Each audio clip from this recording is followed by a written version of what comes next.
What's the scariest story you've ever heard? So back in the 1970s, my mom was a teenager living in Houston.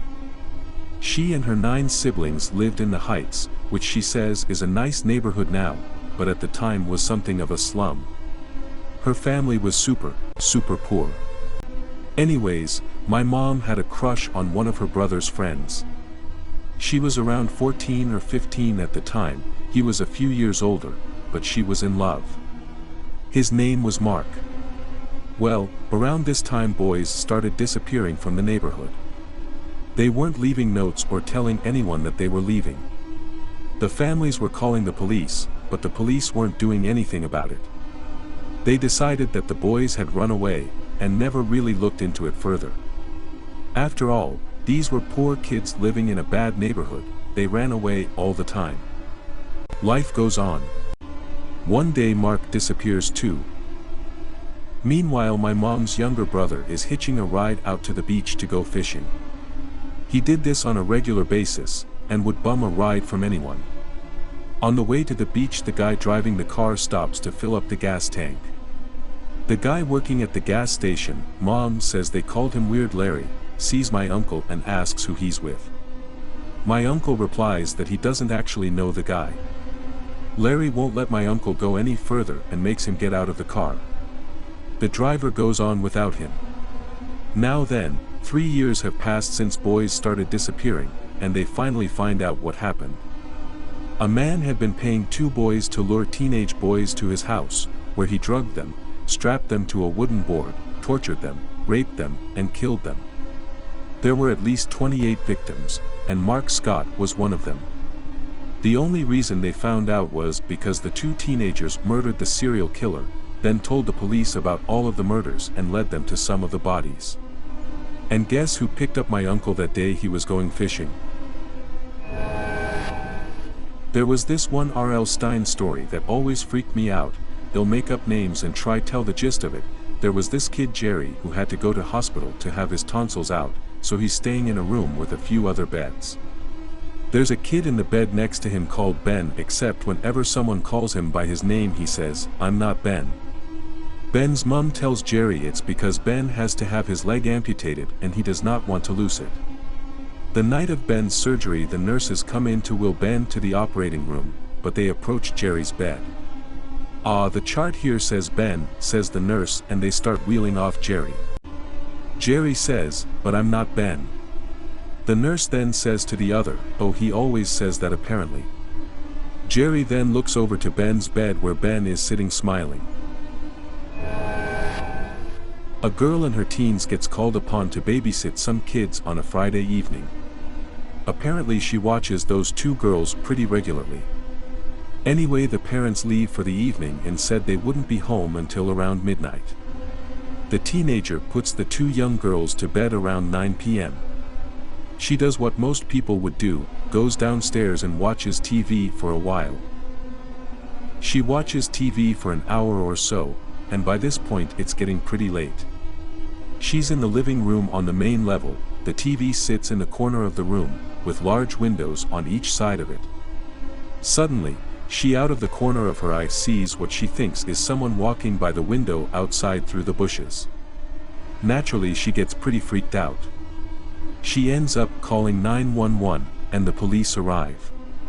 The police check outside, don't find any signs of anyone walking around. I guess it was winter with snow on the ground. The police officers assure her she's safe and that the lighting from both the TV and lamp probably played tricks on her by reflecting off the window. The teen agrees that's probably what it was, yet asks them to check inside the house for her just to be safe. The police reluctantly oblige and start randomly checking rooms, closets, and the garage a bit haphazardly. They roll their eyes a bit as they wonder how much this girl's imagination has run wild. Well, turns out they find a man hiding underneath one of the little girl's beds. I guess as the story goes it was the little girl's mother's ex-husband. The babysitter didn't see someone walk past the window outside. What she saw was the reflection of him walking behind the couch. The Lake Bodom murders were an infamous multiple homicide that took place in Finland in 1960. Lake Bodom is a lake by the city of Espoo, about 22 kilometers west of the country's capital, Helsinki. In the early hours of June 5, 1960, 4 teenagers were camping on the shores of Lake Bodom. Between 4 a.m. and 6 a.m., an unknown person or people murdered 3 of them with a knife and blunt instrument, wounding the 4th. The sole survivor, Nils Wilhelm Gustafsson, led a normal life until 2004, when he became a suspect and was subsequently charged. In October 2005, a district court found Gustafsson not guilty of all charges against him. The murders have proven to be a popular subject in the Finnish media and commonly return to the headlines whenever new information or theories surface, but the case is still unsolved and will probably remain a mystery. Alright, figured I'd share one of my own. This story was told to me by my great-aunt, one of my grandmother's 9 sisters. In Cuba, where we're all from, the summers tend to get hot. Coupled with the lack of air conditioning, you'd have to be wealthy to own a unit. People tend to sleep with doors and windows open.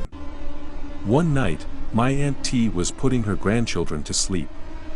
She laid in bed with them, and they were alone in the home. One of her sisters, Berta, was supposed to be keeping them company tonight, but some last-minute event made her change where she slept that night. My Aunt T says that sometime around 9 p.m. she noticed a figure who, by her description, must have been 7 feet tall. It was human-shaped, but seemed to float inside their home. If it had legs, they weren't visible because a long robe of some sort covered them and dragged along her floor. At this point, rather than scream in fear, my Aunt T decides to lay perfectly still so as to not wake the children. She sees the figure cross the hallway and head into her room, looming ominously over them. The face, she described, was that of a pale woman, with big red lips and her hair in dreads like that of a Rastafarian man. There were just shadows, cavities as she called it, where her eyes would have been. It left her room through the same way it entered, but didn't leave. My aunt's house is large, and she swears she saw the figure go in and out of each room, take about the same amount of time, then leave. Eventually she ran out of places in the home to visit, and simply glided out the front door. My aunt cries to this very day because, the next morning, her sister Berta was found dead. Everyone thought it must have been some sort of heart attack or stroke in her sleep because no one heard anything, and they found her where she had laid the night before, only lifeless. My aunt swears the thing must have been death itself, searching for her sister where she should have been. My cousin was in a band and did some touring for a while. He ran into another band, from the Illinois area, that had a creepy story to tell. They spent their days on the road and didn't make a lot of money, so they always depended on fans to find places to stay. After playing a show there was a particular fan who seemed really interested. He offered them a place to stay. His parents were really involved in their church and absent from the house. The band members were kind of curious about this, so they asked him if his parents were on a mission. He just kind of awkwardly smiled and didn't answer the question. Later that night the band members were getting hungry and thought about raiding the guy's fridge. However, they decided since he was being such a good host that they didn't want to be rude. A few days later they saw a story on the news about a guy who killed his parents, chopped them up, and put them in his freezer. The guy who was arrested under suspicion was the guy they had stayed with. His parents were in the freezer when they talked about raiding the fridge. This was told to me by my aunt. My apologies for any lack of detail, as my grandmother died years before I was born. And also, I don't know how true this is. First off, my mother was one of 10 children. When she was a teen, her parents and half her siblings moved to the east. My aunts and uncles have told me that something was strange around that house. They would hear voices, running upstairs when no one was there, a rocking chair would rock when no one was in it, and so on. Eventually, my grandmother was diagnosed with brain cancer. She was in her bed at home recuperating from her most recent surgery, and my aunt was there alone taking care of her. My grandmother was completely bedbound at this point. It was impossible for her to walk. She had a funny tendency to blot at her healing incisions on her scalp with tissues, which is kinda not so great for them. Because of this, the tissue box was kept across the room from her bed. My aunt brought in my grandmother's lunch on a tray and set it down on my grandmother's lap. My grandmother asked her for the tissues for her head, and my aunt reminded her that she was not supposed to do that. My grandmother then asked for a drink. My aunt went to the kitchen and brought back her drink when she sees her mother with the tissues, still in bed, blotting her head. My aunt takes them away and again reminds her that she shouldn't do that. This is when she realizes that my grandmother cannot get out of bed, so she asks, "Mom, how did you even get these?" My grandmother replied, "Oh, that little girl that always follows you around gave them to me." Last year I worked with a guy who'd spent some time on oil rigs in the North Sea. He told me that there was a real huge storm, pounded the shit out of the place, that happened all the time there. In the morning they had to assess the damage, and they saw that there's this platform down by the water that was partially submerged. Normally it's just above the waterline. So being low guy on the totem pole, he went down first, and he told me that the whole thing was a death trap, the platform barely hanging on. He told me that he got to the bottom where the rest was in the water, and just as soon as he stepped on it into the water it started sinking fast. He had to run up the stairs, and when he got to the landing above, the whole thing under him just broke off and sank. But what got me is when he said that it wasn't like it just sank. It was like the metal was pulled until it broke. Like something big grabbed it from underneath and pulled it down. And whatever it was only did that when he stepped into that water. Like it had been a trap. He told me after that they kept getting damage they couldn't explain, metal ladders broke and pipes sheared off. Always during storms. Sometimes guys went missing, which was the worst. He told me that they told the media that they had to evacuate the place because of some kind of leak, but that was the real reason, and eventually the whole place was going to go down. And he said the same thing had happened to other places in the North Sea. Fuck if I know if he was lying, but I thought it was creepy. So, here's a story of my friend. He lives in an apartment complex in the city. The place is 10 stories high, and he lives on the 8th. One night he was going home and arrived at the main lobby at around 11 p.m. He waited for the elevator, and when the door opened, a man rudely bumped into him and hurriedly walked out of the lobby. My friend didn't think much of it, until he got back to his room.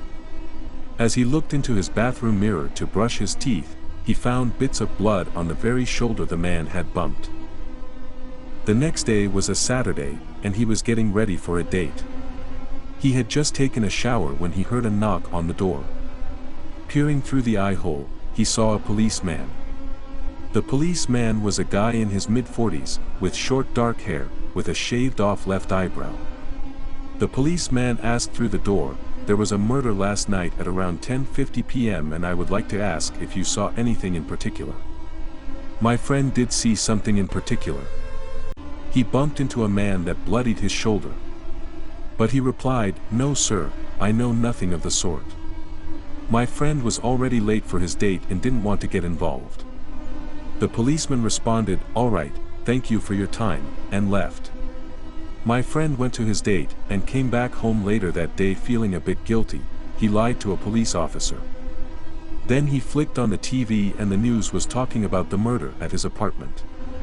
Great, he thought, way to make me feel more guilty. But then, the news went on to say that the killer was caught. The culprit's photo came on the screen. And there the murderer was, a guy in his mid-40s, with short dark hair, with a shaved-off left eyebrow. He wasn't a police officer. He was a man who was out to kill the witnesses.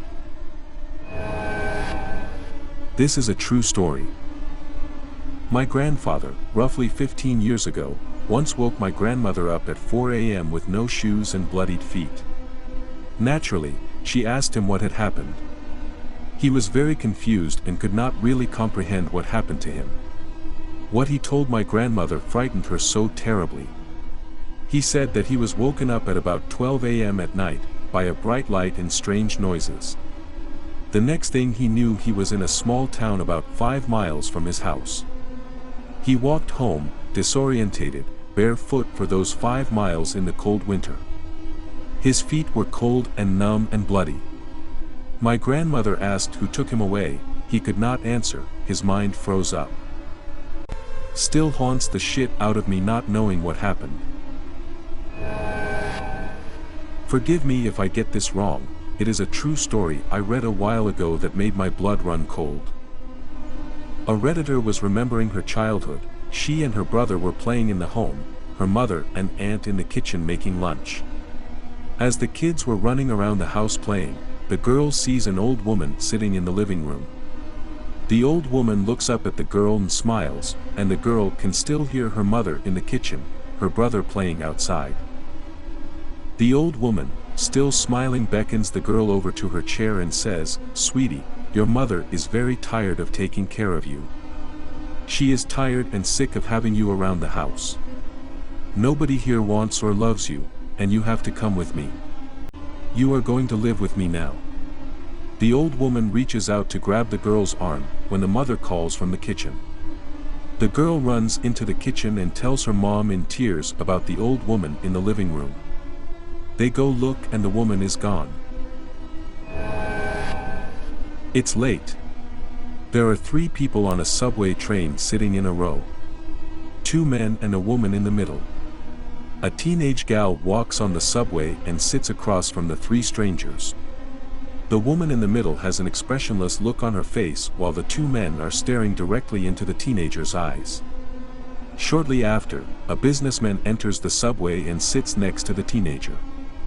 After a few minutes he pulls out his notepad and writes, "Get off the next stop, trust me." When the next stop comes, the teenager and the businessman get up to exit the cab when the 2 men verbally try to stop them.